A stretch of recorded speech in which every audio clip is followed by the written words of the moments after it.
Assalamu alaikum. Today we will discuss conceptual question number 6 of chapter 13. Statement of question is a 100 coulomb charge body of mass 20 kg repels 1 coulomb charge body of 10 gram with a force of 2000 Newton. Will smaller charge body apply same smaller or greater force on 20 kg charge body? कि अगर हमारे पास एक 100 coulomb की charge body है जिसकी mess 20 kg है, वो एक और बॉडी को रिपेल कर रही है जिसकी मैस 10 ग्राम है और उस पर चार्ज 1 कूलम है, तो क्या स्मॉल बॉडी भी उस पर चार्ज फोर्स अप्लाई करेगी? और अगर वो फोर्स अप्लाई करेगी तो उसकी फोर्स कितनी होगी? जो 100 कूलम की बॉडी है उसके बराबर होगी, उससे स्मॉलर होगी या उससे ग्रेटर होगी? Answer to this question is, according to Coulomb's law, force of attraction and repulsion between two charged bodies is given by F is equal to K Q into Q bar over R square. You can also write F is equal to K Q1 Q2 by R square. Mean कि Q and Q bar are two charged bodies. कि कोई सी भी दो charge bodies हैं अगर हमारे पास, तो उनमें जो फोर्स ऑफ अट्रैक्शन या रिपल्शन होगी वो according to Coulomb's this will be F is equal to K Q into Q bar over R square. इसमें के जो है वो प्रोपोर्शनैलिटी कांस्टेंट है, क्यू और Q bar two charge bodies हैं, और जो आर स्क्वेयर है उनके दरमियान जो स्पेसिंग है, उनके दरमियान जो डिस्टेंस है वो है. From above equation it is clear that force of attraction and repulsion between two charged bodies is directly proportional to the product of magnitude of both charges. Mean के k जो है वो तो कांस्टेंट है और r जो है वो इन्वर्सली प्रोपोर्शनल है, तो डायरेक्टली प्रोपोर्शनल q और q बार हुए फोर्स के. तो जो हमारी फोर्स है that is equal to product of q and q bar. So for our case, force of repulsion of smaller body will also be product of magnitude of both charges. Mean के अगर हम small body की force calculate करने लगेंगे तो तब भी हमें q और q बार को मल्टीप्लाई करना पड़ेगा. मीन के force of smaller body will also be equal to product of q and q बार.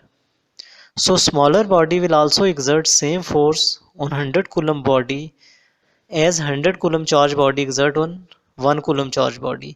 कि जितनी 100 कूलम की बॉडी जो है वो 1 कूलम चार्ज बॉडी पे फोर्स अप्लाई करेगी, उतनी 1 कूलम चार्ज बॉडी ने 100 कूलम पे अप्लाई करनी है. क्यों? क्योंकि फोर्स जो है दोनों की के चार्जेस के प्रोडक्ट के इक्वल है, लेकिन जो डायरेक्शन ऑफ फोर्स होगी वो दोनों की ऑपोजिट होगी.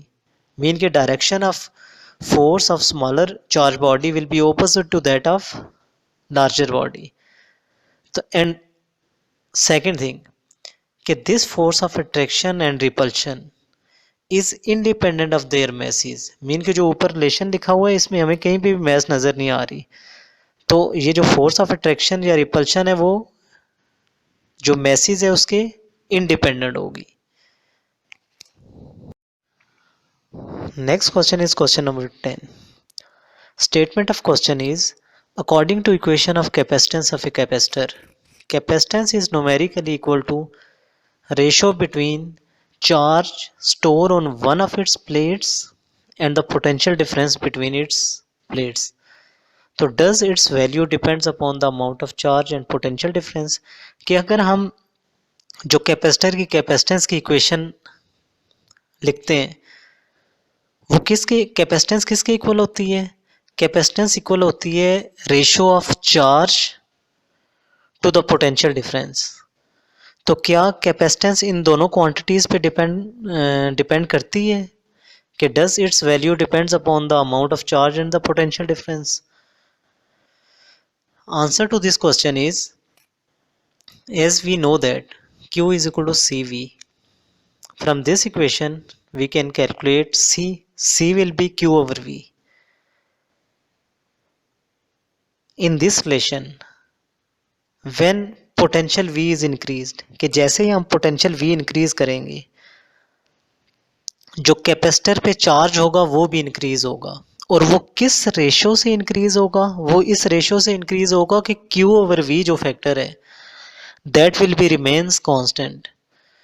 तो अगर Q ओवर V कांस्टेंट होता है तो Q over V is correspondent to the capacitance, तो capacitance of a capacitor also remains constant because C is equal to Q over V।